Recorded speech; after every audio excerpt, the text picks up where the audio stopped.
Hello ladies and gentlemen, and welcome to the channel. Today we're doing a bit of a different video. We're actually got, as you see live with us, we have Al from Cheshire Plays Games, and we have Christine and Steph from Accumulated Knowledge joining us today. Say hi guys. Hey. Hey. Maybe I don't want to say hello to the crowd. Oh, I mean, you do, Al. You know you want to. So today's video, we're doing something a little different. Recently, there has been a very large Magic the Gathering online tournament held lovely down here in the Southern Hemisphere. It was only for Australia and New Zealand, which is quite nice. Quite nice. We don't have to deal with Europe and all the Americans jumping in there and just knocking us further down the pegging order. even APAC, let's be honest. Actually, Like, we yeah. didn't have to deal with the Asian countries constantly kicking our asses and everything. So, you know. And been a part of it. Turning up with their weird small winning decks from Japanese tournaments and all this jazz that no one knows how to play and go, oh my god, what is this? Just to give everyone an oversight, basically the tournament organisation is through Mogul.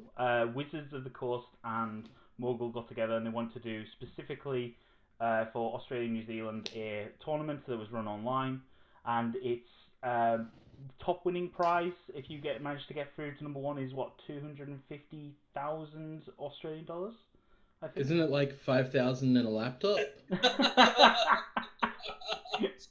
I think. I thought it was a bit. I can't remember now, but I thought it was like some $5,000, a laptop, and a bunch of gaming gear. It's 50,000 in the total pool, including like the Oh. the gaming prize. We'll talk about that total pool in a minute too. But yeah.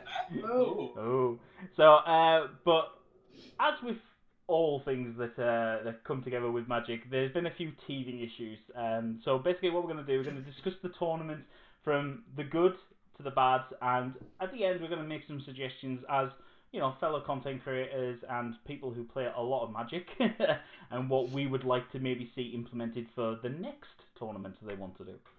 So yeah, firstly, I think, obviously, should we get on the negative train straight away, and we'll discuss the bad, and that way we can end nice and positive on the video, I think.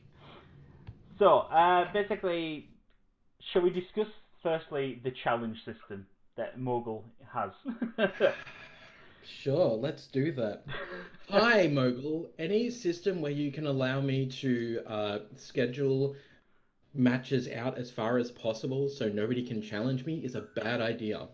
Okay, because it means that, and I pointed it out, I think people have seen it on the Facebook, I pointed it out that, yes, in fact, people can keep themselves in the top 10 or at least in the top 20 by scheduling matches out as far as possible. Mhm. Instead, what I guess we'll get into that later of what we should have done, but allowing people to play and schedule out those matches so far apart means that if you are, and let's say you have a 50% win rate, most average Magic players really do have a 50% win rate if they're good enough. I was. Exactly. You can just stretch out and go, you know what, if I lose this match, I go down maybe one place. If I win this match, I stay where I am. So on average, over a 6-week period, I technically only have to play around 6 games in total to keep myself in the top 20. Yeah, that sounds about right. Good for everyone. Yeah. I think that's a seeding issue as well, because obviously it seeded, there was 200 players starting. 250. Yeah. 250, and it's seeded 1 to 250, and if you were 250 at the sign up, tough luck. Yeah. Tough luck, too bad. Yeah, If you were first, it's really think, hard to see how you went down at all. Yeah, I think I jumped in and I think I was 56 when I signed up. I didn't realise at the time, but it's like when they gave me my place and, oh, you're 56, I'm like, sweet. Yeah, you were 6 under me because I was at 50. Yeah. I thought I signed up at 50, but I signed up for Mogul at 50 and then it didn't like register me for the ladder. So when I checked again, I was like 180. Oh. Yeah. So yeah, see, obviously we've touched on seeding as well. Was a bit of a thing. I don't know how I would we'd probably have to think about how we would fix that as an issue. But I think, yeah, basing someone's placement off when they click on the tournament. Because no offense, I don't live on the internet every day. I have a thing called work.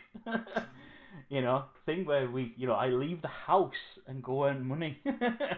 So I'm not sat at my computer all day waiting for wizards to fire me things and say, oh, by the way, if you jump on this now, you'll get to see number 1. I'm like, oh, wow, that'd be amazing. Actually, oh, sorry, go for it. Yeah, no, feel free.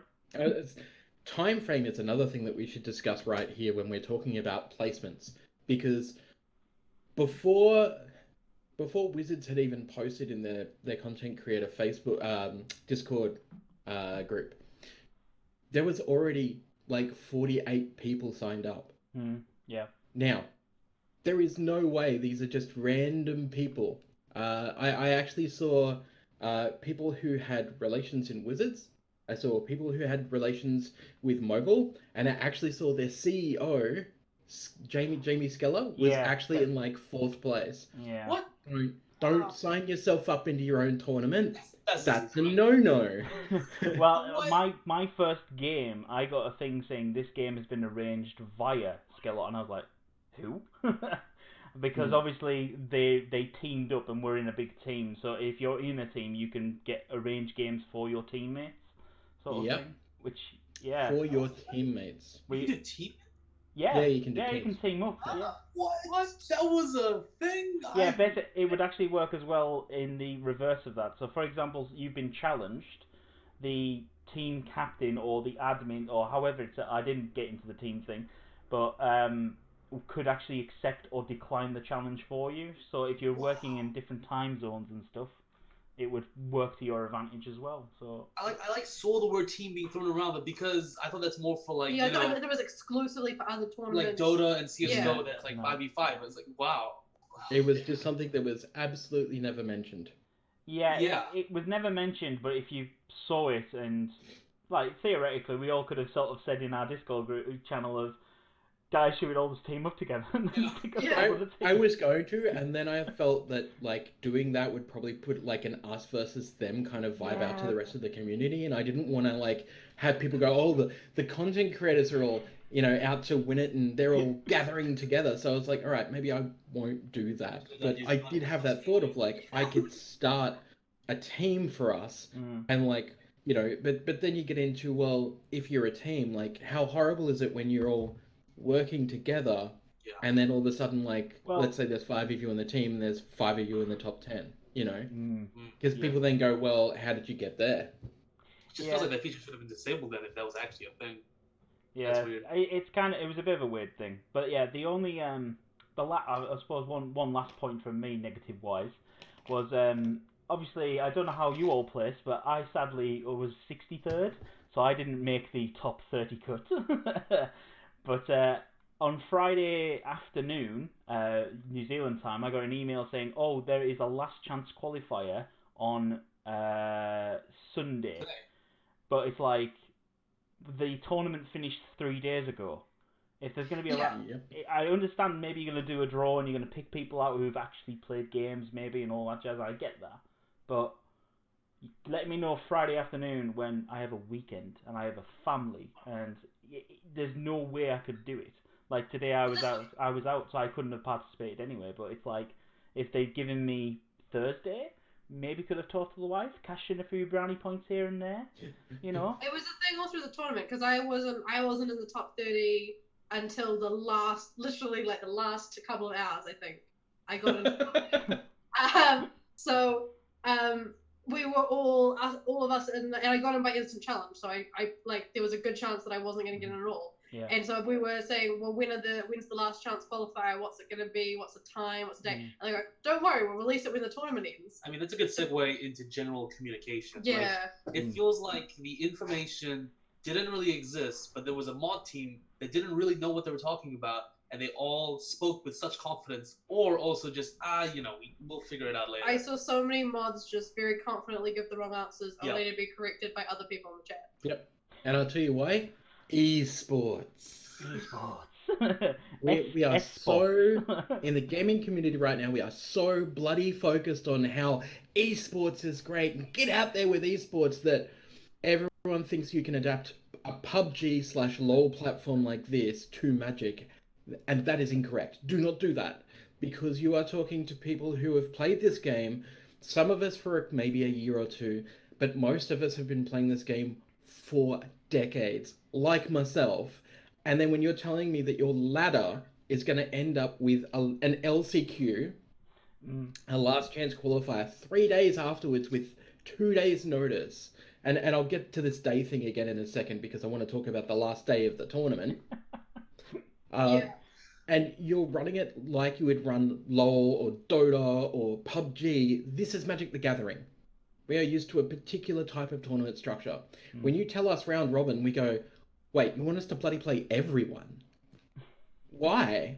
That doesn't make sense. Like, you're wasting our time, you're wasting your time. You're telling me that if I'm in the top 30, and this hasn't been finalized yet, but if they do round robin, hopefully of pods of 4 at least, but if they do a round robin in the top 30, I'm doing a cost analysis that says if I lose like my matches and I come in still in the top 32 and I get $100, that $100 does not calculate out well for 6 weeks worth of ladder and then 2 extra days worth of tournament. That's like what, $2.50 a day? That's not how this should run at all. So I mean, yeah, like over the last 6 weeks, it's been a stressful 6 weeks here and there. it has. Then you get nervous about matches. Some matches have more weight than others. Losing sucks. Missing things sucks. Losing 10 ranks here and there sucks. Like it's a lot of emotional stress. And definitely the worst part of the stress is that you weren't a lot of the time you weren't stressing about the games you were playing. You were stressing about trying to challenge people. Yeah. So like you spent more time gaming the system. You spent playing the game. And that's exactly it. Speaking of challenging people, did anyone have any problems on, I don't know, the last day of the tournament when you couldn't schedule any matches? I had instant The last matches? 3 days when challenges turned off and everybody was like, "Whoa, that's a what's going on? You told us we've got until the 22nd or whatever it was. We did because that's when it ends. Yeah, no, my last that's game not when we was stopped being able to challenge. When my last game was the day before the end. No, it was 2 days before the end. That was it, and I was like, "Oh, sweet! Well, I've got 2 days to get maybe one match in. I might not get. I might be able to squeak out 2 because people will be playing and stuff like that." But yeah, when I went to challenge someone, because you have to select 3 different dates, and you can't. It won't let you. Your tournament ends. I'm like, well, let me select the same day then. Yeah, it's funny because everyone in the tournament seems to have the good faith that we have to choose 3 days, but I'm sure they're gonna change something so we can keep challenging. And the Moz is like, no, that's not what we're doing. These 3 days are just to finish your last few matches. Everybody so surprised. Although I will say this, did anybody else notice that when they were getting challenged throughout the 6 weeks, there was occasionally some people who were challenging the same day twice? So they would have one date, but then they would have 2 of the same dates, and I'm like, there was somehow you could challenge at like 2 a.m. and then 11 p.m. Yeah. It was. I don't know how that works. I can never manage to do it. I can tell you how this works. So because of the server time, you'll actually notice that most of the mods are from the Philippines. Yes. Because of the server time in the background, that allowed people to actually jimmy up the days. Oh, wow. It's a way you could get around that nobody knew about. Right, okay, well that would have been helpful to know as well. Anyway. Well, it shouldn't have been a thing, and it's an exploit, so I certainly wasn't going to tell anyone at the time. But yeah, like I noticed it, and then I was like working it out, and then I had one of my software friends check it out, and he was like, "Oh yeah, it's because of the way the server's set up. Because the server looks like it's in your time, it's actually not. You're getting local time from the server, from the ping on the server, but the server itself isn't actually in your local time. This server is not in Australia, and that is why." And I was like, but this esports organization's in Australia, and then I started looking at the mods, I'm like, yeah, Jamie might be in Australia, but most of his staff is from like mostly the Philippines. And like, okay. Yeah, yep. It's now I know why. Really unfortunate because like I totally lost my train of thought. Never mind. Well, get this. So sorry, I remember this is the rules. When you read the rules at the start, it said if you exploit the system in any way, you'll get disqualified. But that doesn't feel right when you have loopholes and exploits built into your system that can allow people to exploit them. It's really hard to tell what's an exploit or not. Or a bug or a feature. To admit something, the way I got into the top 30 was I challenged Lantramus here, who let me invite instant challenge in like 4 hours before it closed. So you could only instant challenge. And for 2 days before that, I was emailing support and mods saying, "Can you please fix instant challenges? I can challenge a person in the top 30, and they will accept my challenge." but I can't schedule it because there's not 3 days. Yeah. So that's not something that everyone had access to. So it feels unfair, but it's allowed. Yeah, no. It's funny you should mention that. I have a story for everyone. Settle in, kids. It's story time. Ah, You already know what this is. yeah, I do. Mr. It's a good Orcs. one. So, the last challenge I got, and I won't give up the user ID. That is a personal matter. This particular person came to me with a sub story that I really wanted to make it, and I couldn't get there. And you're my last challenge. And if you just concede to me, you're still in 22nd place. You'll maybe slip a place or two. Mind you, I ended up in 28th place, scarily close to the bottom because of matches finishing up. Not that I could do anything about it in the last 3 days. So I literally had to beat this person to be sure. To be sure. Anyway, so this person goes, sub story, please let me win. You can just concede and you'll be in the top 30. Now, this is a tournament. I won't do that. To me, that's against the rules. To the mods don't care. The mods were like, yeah, that's fine. If you want to concede, go ahead and concede. I mean, that's okay as long as you don't bribe, right? You can beg, but you can't bribe. That's the general rule of thumb, right? But that's the thing, right? Like, this is not a sanctioned Magic tournament. Yeah. Right? This is something completely different. Yeah. This is a ladder where it should be people fighting for their place, not people giving up places. Yeah. Makes me wonder how many other people might have just let people into the top 30, right? Yeah. Because Yeah. is it a feature of the ladder, or is it? You know? I was actually thinking after the tournament finished, like the way you would have jumped from the top. Even say if we did like 100 at 180 and stuff. If you have a friend who's close enough, you can leapfrog up to the top. Yeah. You challenge them, you can see one of you gets higher, they challenge you, you go up. Exactly. That seems ridiculous. That is a bit ridiculous. I mean, I had a bit of a sob story in one game, which was I challenged a guy. He accepted the last date, which was like 3 days in advance, and I think it was 9 o'clock my time, and he was in New Zealand as well. So I was like, so it works out as a good, decent time match. It wasn't too bad. I logged on 15 minutes before, because obviously you can check in and do all that jazz, and I log on and I see in the room chat that he logged on an hour before and he's left this sub story of how he can't make it, he's got work scheduled, and I'm like, hang on, I challenged you accepted the challenge. And he wanted me to rearrange and all this, but it was like on a Friday night, and then I was going away the weekend, or he wanted it the next morning. I'm like, no. No, the mod was there, and the mod said, look, it's up to you what you want to do. I said, no, I'll take the win. I'm sorry.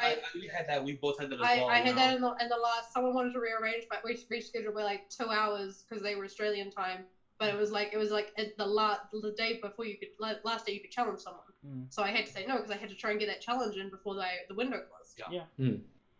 Well, that's it. So with my opponent, it was they challenged me on the prior day 3, which is fine. And they're a New Zealand person as well, and I just went like, look, I'm going to decline this challenge.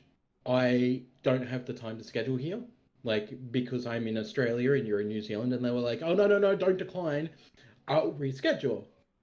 So I was fine with that. But as soon as somebody comes to me with their sub story, and look, I'm a decent human being, okay? I like to think that I am. I try and be as helpful as I can. I'm sure that Jordan can vouch for that. No, you are, yeah. But in this particular case, if you come to me and ask me to concede a game, I'm going to absolutely go out of my way to try and crush you in that game. After telling you can do it, you can beat me, because I'm not the best player in the world. You have the chance to beat me. Show me you can beat me. And instead, they got crushed 2-0. So, oops. But still, it's that thing of like, if you're going into a tournament setting or a ladder setting, you're not, like, your focus should be on your game, not on like, hey, help me get in, guys. Help me get in, all right? I had a dream to get in the top 30. Like, really? Well, you should have played better. You should have chosen better decks. Yeah, you Absolutely. and the other 250 people never are bash doing. myself Exactly. ever for a place. Like, it's a tournament. No. And, you've got your own integrity to stand up for. Yeah. Yeah. So, for sure. Right. Okay. Right. So now that we've released all this Vented. now that we've vented a little bit, I think we should maybe move on to what were some nice positive things of this tournament. And there are some. Is there one last negative thing there? Is that okay? Oh, go on then. So the one thing I missed out on is I wish the system could let you know when your decline was going to result in a drop. because the Oh decline yeah. was there, but you could never tell whether it was a safe decline or it was going to be a 10 drop decline. I think if it was your second decline in a row, it would drop you. Yeah, so Oh, you exactly, had but- to keep Yeah. track of it yourself. Yeah. Yeah, no, And no. there was also a thing where on the lack of communication, I missed a match, and it dropped me to inactive, and it was the first one I'd missed. Mm. And this was about 3 weeks in, and then I got in touch with support, and they never contacted me again, so I just had to find my way back up to the top.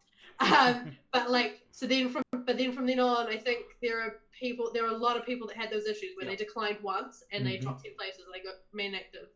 That happened to you as well, didn't it, to Gordon? measure that, and then you wouldn't be like, well, I don't think I declined twice. And these drops are extremely time sensitive.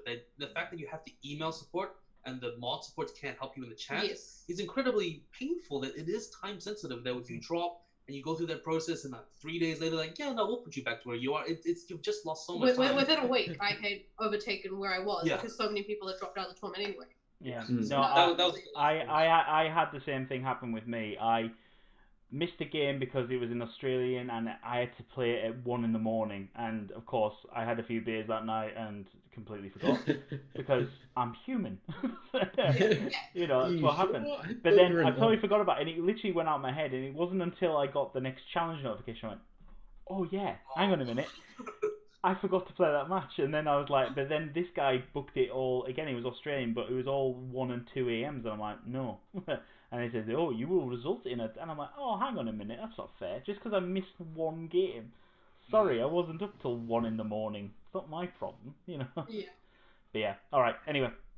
Yep. By the way, we'll move on to some positivity. A little bit of serenity now. Right. So, good things that happened with this tournament. Thanks, Wizards.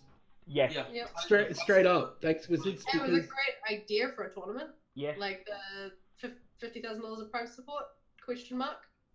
Question mark. I'll get to that in a sec. Yeah. It's an amazing free tournament. Yeah. I think Wizards showing.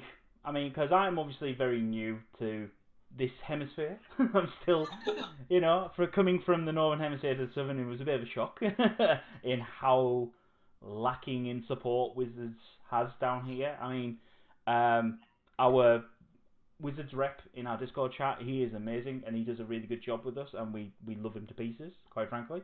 But yeah, it does feel like we sort of APAC and ANZ in general is the bit of the red-headed stepchild.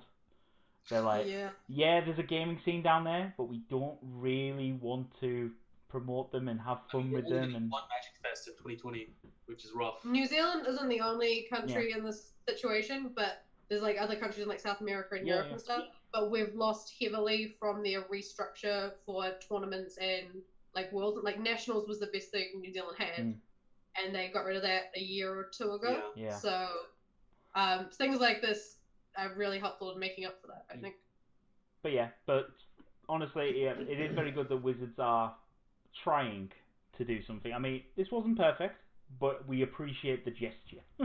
Well, that's the thing. We know that this isn't the fault of Wizards. Straight up. Yeah. The shortness of communication, the rushed tournament, it just feels like somebody had told them to put in a tender. They put it in a tender to Wizards, and Wizards went, how fast can you run this? And they went, we can do it now, instead of going, look, give us a couple of weeks. We need to ramp up. We need to make sure that we've got all of our details correct before this starts. All the stages in place. We want to make sure it doesn't, conflict with Magic Fest Brisbane and things like that, which obviously is a reason why the top 8 has been changed from where it was originally, because it was on the weekend of Magic Fest Brisbane. And that was one of the complaints I brought to them, going, you can't do it.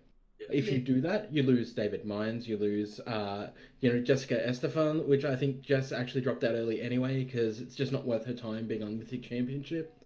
And a lot of the other pros and old Australian pros who were originally there just kind of gave up because of the ladderness and the communication. But this is something that Australia hasn't seen the likes of a tournament like this in a very long time. Like, even when we say, well, I mean, at least we get Magic Fests. This is something completely different to that, though. A Magic Fest is kind of way more high level than this is. This is more the, hey, we want to show you we actually care about the Australia-New Zealand region. Like, yeah, we pulled out of PAX, but we want to show you that, yes, there is things still happening here. Don't give up on us. We haven't given up on you. Even for more casual players, like, all three of us are from New Zealand, played in this tournament and are going over to Brisbane. Because if you're the sort of person who will go to Brisbane, you're the sort of person who will take the opportunity to play in this tournament. And almost vice versa.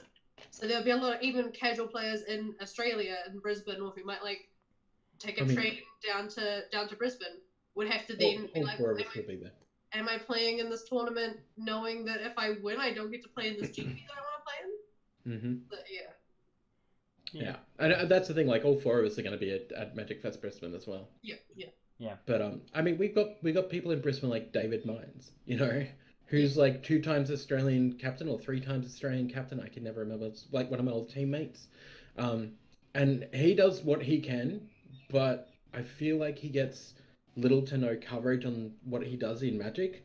Like, it just seems like Australia has had a real rough time, and New Zealand as well, have had a real tough time trying to get their champion zone, other than, like, everyone knows about the dude in New Zealand who got banned for cheating at one of the pro tours, like, 2 years ago. Everyone knows about that.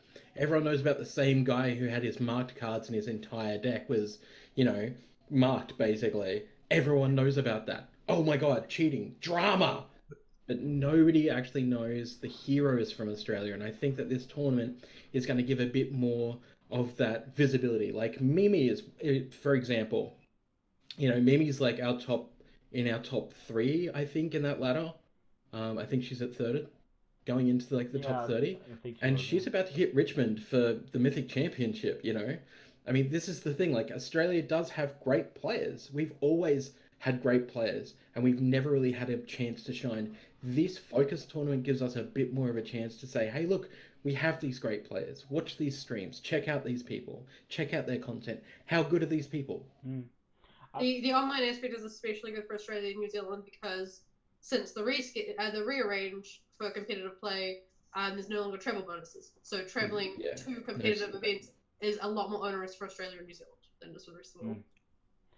Yeah, no, I mean, coming from the UK, where, I mean, my last year in the UK, I went to 4 separate, well, Magic Fest, they were GPs then, but I went to 4 separate Grand Prix, and yeah, I had to travel up and down the country for them, but it's only a couple hours, and it was like, yeah, sure. But me and all the lads got together, and we went, and we had a fun weekend, and, that was what we did, and it was always good. But here, I mean, I've realised that in New Zealand there's a lot more local tournaments going on. There was MTG Adept. I never heard of that until a guy down the store said, "Oh, you must be going to Adept," and I went, "What's that?" And he told me, and I was like, "Dude, that sounds awesome!" And I got in touch with Manny and various things like that. And he got to meet loads of different players, and that's where I obviously met yourselves, Christian and Steph. We met at that way. 1 over. See, for me, it's this way. So I guess if it's this way, then yes, that way. Those people. But yeah, but that's actually a point I wanted to bring on. What another good thing about this tournament was actually I made a lot of quite cool connections through Mogul and sort of chatted to a lot of people, and we got talking. Like, a lot of the matches I had, I was typing in chat, and we were having good laughs about the game and what went wrong, what went right, and various things like that, and it was quite nice, I found, sort of thing. I just saw the face, Christian. What was the face for? No, I mean, I feel like I'm the opposite spectrum, I'm always like maximum spike mode in tournaments and things like, I go in the chat, I post my username, I play the game, I say GG, and then I leave the channel. That's it. It's just on. No, you see, I like to have fun with it. Yeah, I to be fair, I'm pretty sure Cheshire will tell you when from the GP. Was it GP Melbourne still, or was it Magic Fest Melbourne? I don't know now. GP Melbourne. GP Melbourne, right? And then sort of he got to see my playstyle from doing the draft that he hosted, and I'm like, oh, sweet, token synergies. I'm gonna do this for a joke.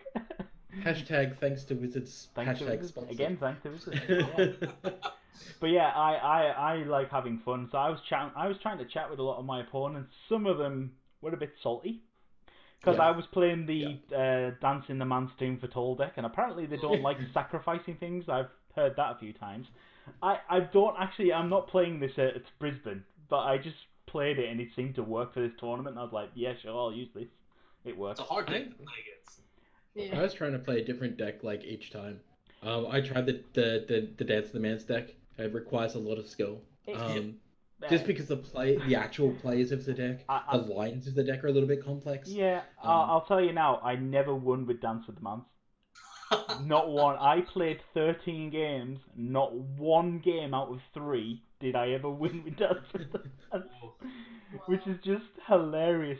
Some of the wins, I mean, the best one I had was when I had 3 Eternal Absolutions on the board, and the guy played Nissa, animated his land, and it died. 3 Ethereal Absolutions. Oh, that's so gross. It was just funny. He thought, I've got you now. Nissa, bam, creature dead. Oh, he went oops and then scooped, and I was like, yeah, that's fine. I'll let you off for that. But yeah. But we had a good laugh in that one. He was like, yeah, I kind of thought the 1/1 counters would work, and it didn't. And I was like, no. These things do happen. So yeah, has anyone got any other good things about the tournament that they enjoyed? I thought support was a mixed bag. I thought the mods, they weren't super helpful, but they were quite responsive. I think they had like a good. There was only a few times where you had to wait excessive periods for a mod to reply in chat. Support was horrible, but the mods did their best. The mods were really good actually. Occasionally, I think I had one game where I had to wait like 20 minutes for them to turn up because the guy never no-showed, and I was just like, so I did the request thing, and I was like, just twiddling my thumbs. I think I was editing a video while I was waiting, sort of thing, because I was like, I don't really understand why that wasn't automatic. That feels like if you haven't shown up in 5 minutes, then that should and then the mods don't have to deal with that, and they can. Oh, we'll just give them another 10 minutes. No, but they didn't show up on time. Yeah, The rules say they have to show up on time. Like 0-minute warning, 5 minutes qualification. Like we're really used to strict times. Yeah. We'll take our free wins when we get it. Hey, a win's a win, right? There's nothing wrong with that. I thought the mods in the chat were really great as well, but there was one awkward interaction I saw where somebody, I think maybe week 4 or 5, was like, I'm in rank 60, there's nobody I can challenge this. I haven't been able to challenge for 5 times. And the mod just replied, ha ha ha. Yeah. I was like, whoa, that's the wrong thing to say. This person's really upset. They responded like, is that funny to you? I've been having to defend my position for 5 times. I was like, oh, that's so, I don't know what the mod was going through when they were responding like that, but you know. I think I went through. Hashtag customer service. Yeah, I think about week 3 and 4. I think I just ended up because I couldn't never challenge up because they were always full, and I was just like, well, I'll just sit here. And literally, I won a lot of games because I was getting challenged and beating them, and I was slowly, incrementally climbing up. And I was just like, yeah, I'll just keep doing this because every time I would finish, I would then go to challenge, and then by the time I find one, I'm like, yes, someone challenges me, and then I'm like, ah. There was a point really close to the top 30 where you're challenging, you had a free decline every time after you accepted a challenge. So it was just, you'd sit there, someone would challenge you, you'd wait, you have to decline it because someone just came free. So you decline it, you challenge them, they decline you, someone below you challenges, so you have to accept, and then you can't challenge anyone else. Yep. I had so many instances where I went to challenge somebody higher than me, and pressed the submit button and went, yes, it went through. And then I looked, I'm like, wait, what is this pending? That's not my challenge. Because somebody underneath me had sniped me into a challenge. And it's just like infuriating. Yeah. Like trying to keep on, like when I was in first, I was there for like, what, a week and a half? Trying to keep that up was horrendous because every time I would come out of a match straight away, bam, another match. Like, but I can't count how many times that happens. The second I finish a game, within 5 minutes, while I'm looking to find my next opponent, I'm suddenly been challenged and I'm locked. And so while I'm doing all my bit, I'm being challenged. Straight away, again. All right. One other thing I would say for the Mogul thing is we had criticisms during the tournament, and what they could respond to, they did do a good job of trying to improve.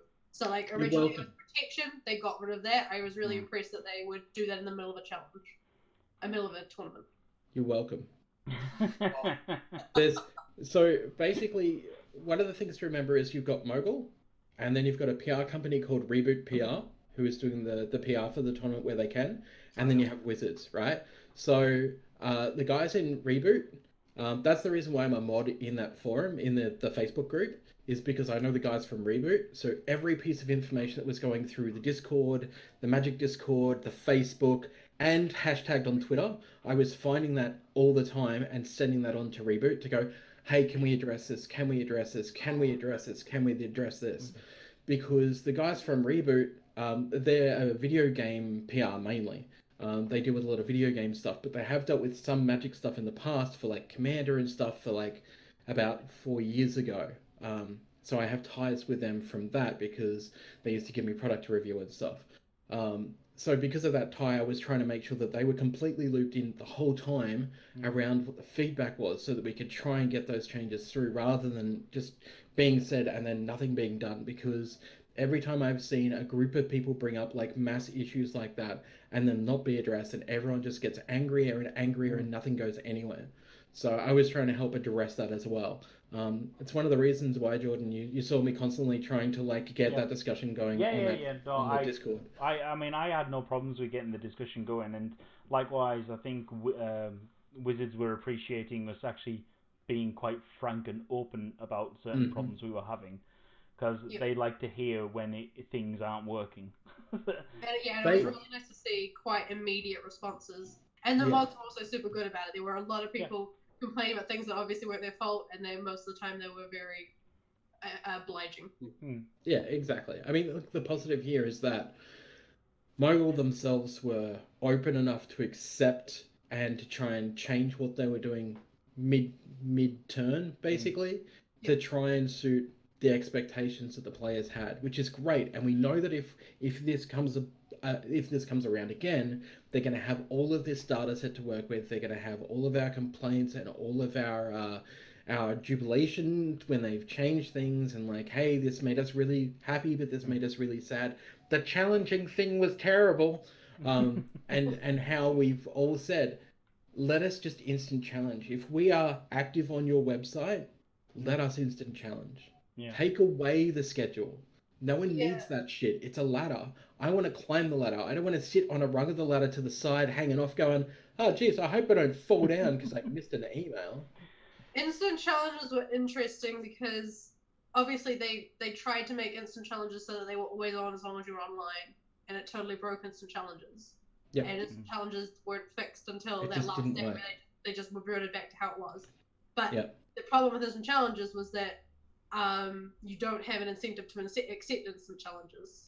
So you could challenge someone 20 places above you and they're like, well, I don't really want to play and risk going down a spot, so I just will decline it. And that was on the last day. I saw someone in the chat begging people to accept him to play, and he did eventually play the person in 30th, which I thought was very nice of them to risk their spot. But that was the same person that asked me to concede. Oh man. Yeah. Well, seems as though we're actually moving into this discussion. Shall we start discussing what improvements we would like to see as a tournament going forward? So, Cheshire, you seem very enthusiastic, so I'll let you jump straight in. Just instant challenges. Just instant challenges. Just instant challenges. Set it up so that your website does a ding when somebody bloody challenges you. It goes through here, so we know it's happening. Not so that we're not, like, if we got an email, I guess that's fine, but we'll likely not see it. I don't know about anyone else, but when I stream, because I'm in Australia, I have to use this thing to stream. This is my data provider, because our internet here is so absolutely but horrible. Oh, well. Instant challenges should go through the website, and it should make a noise or do something or pop up on your screen to say, hey, you've been challenged by this player. Do you accept? Yes, no. Did you guys have your keyboards light up like fire when you got challenged? Or when you had a lobby thing? I'm using a G510. Yeah. So I don't have a Razer. My Razer keyboard would light up in a rainbow fireball whenever I was in the match.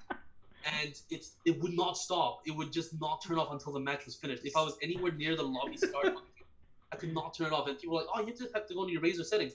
And I followed the instructions. I could not find it anywhere. So for the whole time, whenever I played a Mogul match, I had to turn the illumination on my keyboard off because it would just Wow. start raving. And I have video footage on my phone, and it was just ridiculous. Okay, again, with the mod information, the week 1, I messaged the mod and said, "Why is my Razer keyboard lighting up like a fireball? Is there any connection?" No, there's no connection between Mogul and Razer. There's nothing. There's no connection between the software. And it's like, are you sure? Because this has never happened before. It's flashing in my face. I don't know. That was a thing, you know. So I don't know if they can implement it to others. That's amazing. Yeah. It would just be a pity for most of us who don't have Razer keyboards. Yeah. Just win a Mogul tournament, they'll send you the Razer keyboard. I would say my mouse is a Corsair. Yeah. On the discussion of challenges, if say for example they were to keep the challenge format as it goes, one thing I would like to see is in your profile settings is you select what times you're generally available for. So when you're challenging a person, no matter what time zone they're in, if they try to select something outside of that range, it goes no. Or it only highlights that range. It's funny you should mention that, because does anyone remember when we first started this and they gave us the information, they said it would be based around your time that you were available. We will give you that option. Oh, really? I missed that. No, I missed that. I Never knew it was about implemented. sort of your time. It would tell you in your time settings, but I missed that bit. Yep. 'Cause Apparently there was supposed to be some profile thing that allowed you to be available during X hour and X hour, but it never happened. It was never implemented. Halfway through the tournament, they limited it so you could only play 6 to between 9, 6 to 11. It was It was 6 p.m. and 11 p.m. Yeah, it was really tight. And there are people saying, "Oh, I work nights. I was challenging people during the day. How am I supposed to play the tournament now?" Yeah. So that was a really harsh thing for them, and I think that would fix that problem. Yeah. I actually had somebody get pretty angry at me. Like as long as you're happy being challenged here, and as long as you're happy being challenging in there, it's a fair system. Make it small. Yeah. You know, it's got pros and cons. Yeah. I actually had somebody get pretty shirty with me because I had to decline that challenge. I'm just like, buddy, I work in a corporate job. I'm not available during the day. It's just not going to happen. And they were like, you could take a day off work for this. And I'm like, no, I don't think you understand how taking time off work works. It's the rules that the workaround is that if you get challenged at some of your times and it's your second decline, it's best to just accept and forfeit.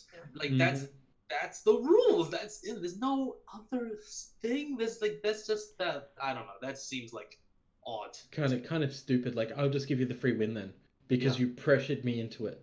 Because it makes you think like, what if I challenge people, before they make the time, like only at 4 a.m.s, 5 a.m.s. Of course, if they call your bluff, you have to wake up at 5 and play. But that thought crossed my mind. Like, what if I only exclusively challenge people at 5 and 4 a.m. and see how that went?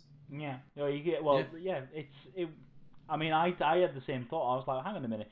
Theoretically, I could just set this time for dead far in the future, just set it randomly, and then they'll decline or get knocked down, and I go up, or if they accept, and it's like, yeah, fine. I'll schedule a late day or something like that. Yeah, I was thinking the same thing. Like, I'll just get up like an hour earlier before I go to work and like set all my challenges really early to see what I can snag that way. There was also a very strange loophole that I noticed in the tournament. Let's say, of course, you have to work to get this set up, but if you and your friend were both in the top 30, what you could do is the person below you can challenge you, and that you guys are protected for 24 hours or 16 hours for the challenge to be accepted. Before that runs out, the person below can cancel and re-challenge you again and stay protected. So if Steph and I did end up in the top 30 and we're below right each other like this, within 17 places, which is possible, we could have locked ourselves in for the entire tournament and never played ever again.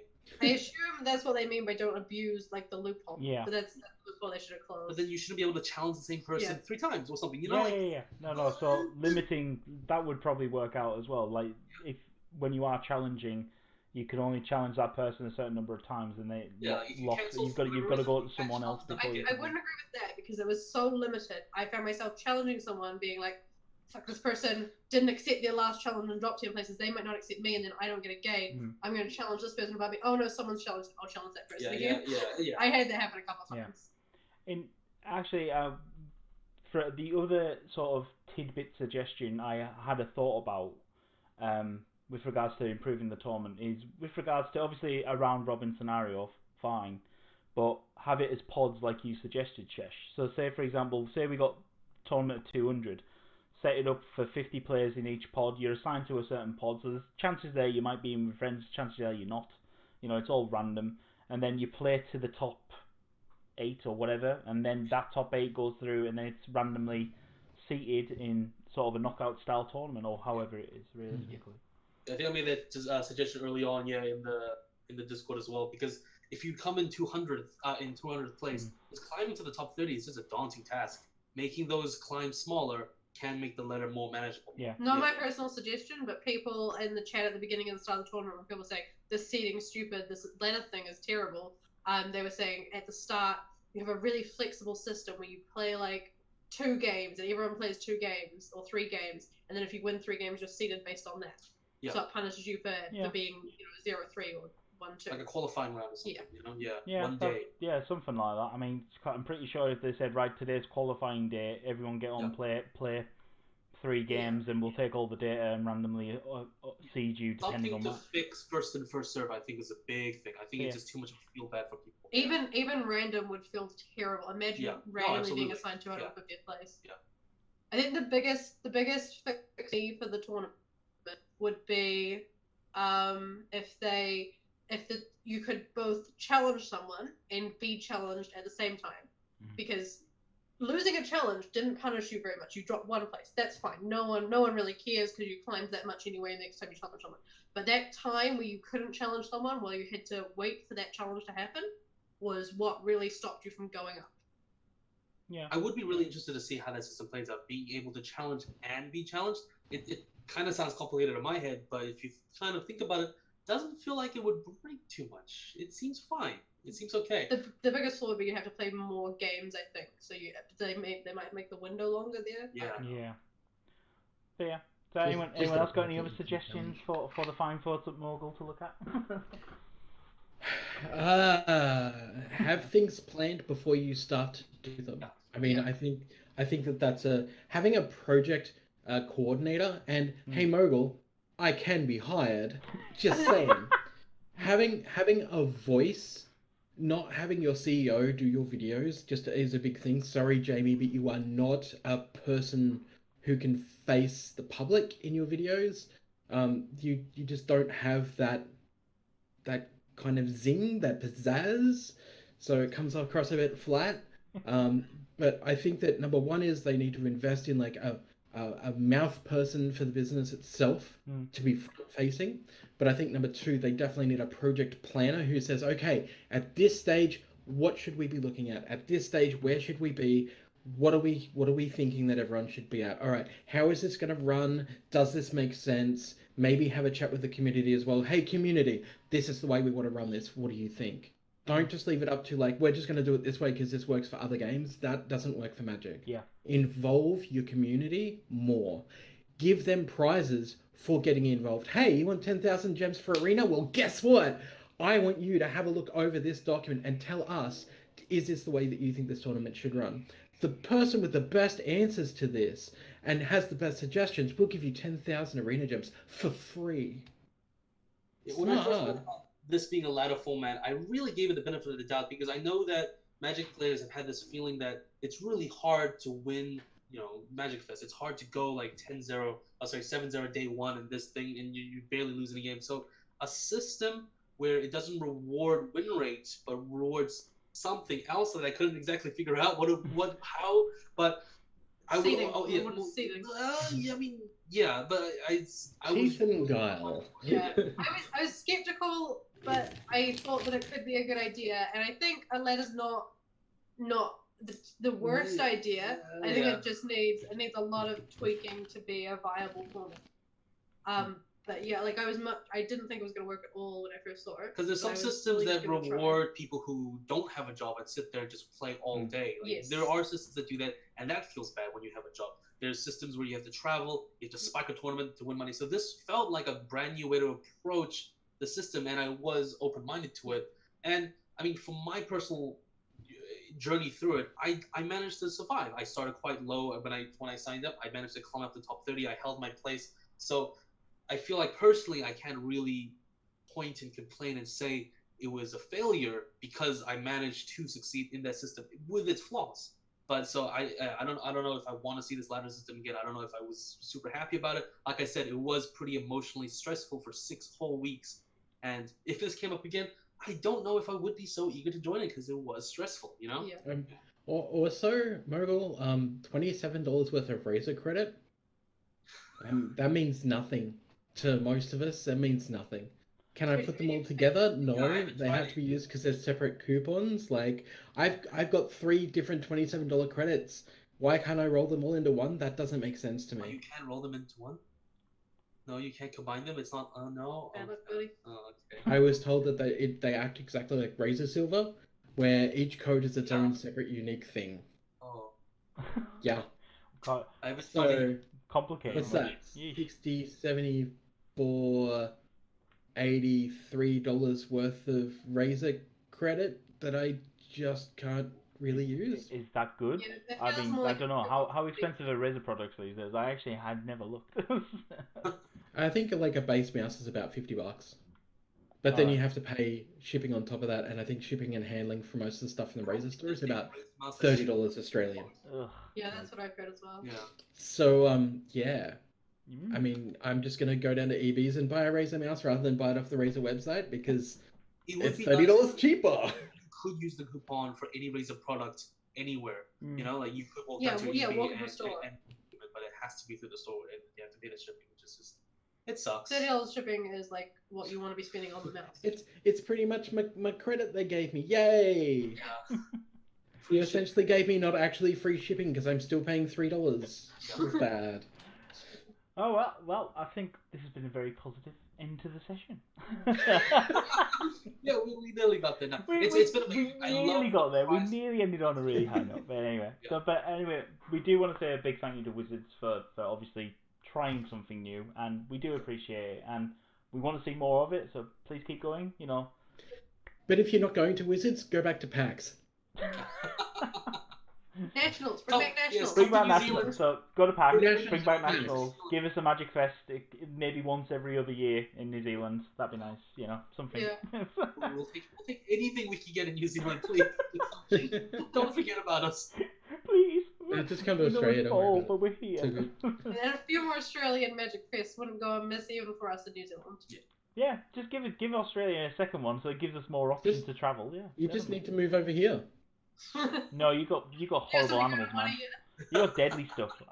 I moved to this country because it's safe. It's great. Hey, our koalas are actually really cute. Except for like the massive claws. Never mind. Yeah, okay. On. So anyway, guys, thank you for joining us. Thank you for the invite to the podcast. The links for all these good, beautiful people will be in the description box down below. Please go along. Please like and subscribe all their content. They are really sweet and amazing guys. But yeah, thank you for tuning in and have a lovely evening. And Magic Fest Brisbane 6th to the 8th. Yep. Yes, we're all at Brisbane. So yeah, if you, Yeah. Oh, there. yeah, we're all here. So Come come- say come hi. see us We're all. all lovely people. We'll happily chat. But yeah, apart from that, bye bye guys. Yeah. Yeah.